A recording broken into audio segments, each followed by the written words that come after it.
વડાપ્રધાન નરેન્દ્રભાઈ મોદીના નિવેદનને લોકોએ હર્ષભેર આવકાર્યું। પીએમ મોદીના દરેક નિર્ણયો હંમેશા દેશ હિતમાં જ હોય છે। વૈશ્વિક પરિસ્થિતિ જોતા નાણાંની બચત કરવી ખૂબ જરૂરી। નોકરિયાત વર્ગ પબ્લિક ટ્રાન્સપોર્ટનો વધુ ઉપયોગ કરે તેવો આગ્રહ। વિદેશી પ્રવાસ ટાળી દેશનું નાણું દેશમાં રાખવું જરૂરી। લોકોમાં દેશપ્રેમ જગાડતી વડાપ્રધાનની આ અપીલને સમર્થન। બિનજરૂરી ખર્ચ ઘટાડવાની પીએમ મોદીની સલાહ લોકોએ સ્વીકારી। દેશના આર્થિક હિત માટે પીએમ મોદીનો નિર્ણય આવકારદાયક।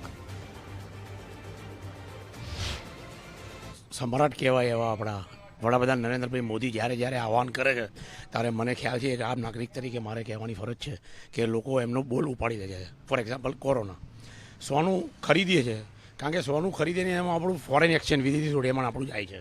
તો વિદેશી રોડિયામાં ખર્ચો ના થાય, આપણે આર્થિક રીતે સદ્ધર બનીએ, એના માટે થઈને મોદી સાહેબનું સૌથી પ્રથમ પગલું એક આ સોનું ખરીદવું ના જોઈએ। એને હું એક આમ જનતા તરીકે આવકારું છું।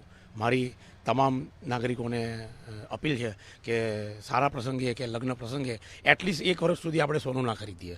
અને બીજી વસ્તુ ખાસ કરું ત્યારે પેટ્રોલની વાત કરીએ તો આપણી પાસે પેટ્રોલ ડીઝલના કોઈ કૂવા નથી। એ બધા આપણે સાઉદી અરેબિયાથી ફોરેન ત્યાંથી મંગાવીએ છીએ આપણે, તો એના માટે બી આપણું ફોરેન એક્સચેન્જ યુઝ થઈ જાય છે।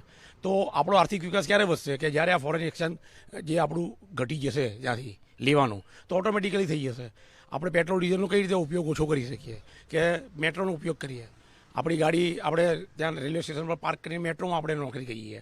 એટલે જેમ બને તેમ જેટલો યુઝ ઓછો કરીશું એટલું આપણું ફોરેન એક્સચેન્જ વધશે અને વર્ક ફ્રોમ હોમ કરશે લોકો, તેનાથી ઘણો ફાયદો થશે। જે કોરોનામાં બધાએ કરેલો છે વર્ક ફ્રોમ હોમથી, તો પેટ્રોલ, ડીઝલ, લાઇટ અને માનવ શક્તિ, માનવ કલાકો બધા બચી જશે અને બેસમાં બેસ આપણે દેશ માટે આપણે આપી શકીએ। દેશ કે વૈશ્વિક લેવલે આવો કોઈ સમસ્યાઓ ઊભી થાય છે અત્યારે હાલ ગ્લોબલ સમસ્યાઓમાં, ખાસ તો એક તો આ યુદ્ધ જેવી પરિસ્થિતિની અંદર વડાપ્રધાનશ્રીએ લોકોના એવી સલાહ આપી છે કે આપણે ઓછામાં ઓછું પેટ્રોલ ડીઝલનો ઉપયોગ કરવો જોઈએ કે જેથી આપણે આપણું હુંડિયામણ બચે, બરાબર છે। અને બીજું કે લોકોને અંદર સુલે શાંતિથી રહે અને આપણી આર્થિક સમસ્યાઓ ઓછી થાય। સોના ચાંદીનો પણ વપરાશ જરૂર કરતાં વધારે ન કરવો જોઈએ, ખાસ ટાળવો જોઈએ પ્રસંગો પૂરતો।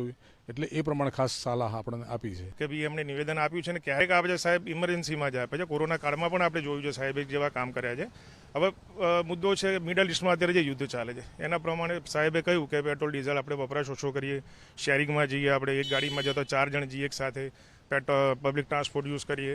એક નિર્ણય એમનો એ સાચો છે જેથી કરીને આપણે બહારથી પેટ્રોલ કે ડીઝલ મંગાવવું ઓછું પડે, એટલે આપણે આર્થિક પરિસ્થિતિ આપણી થોડી સુધરે અને આપણો પૈસો બધો બહાર જાય નહીં, ફોરેનમાં જાય નહીં।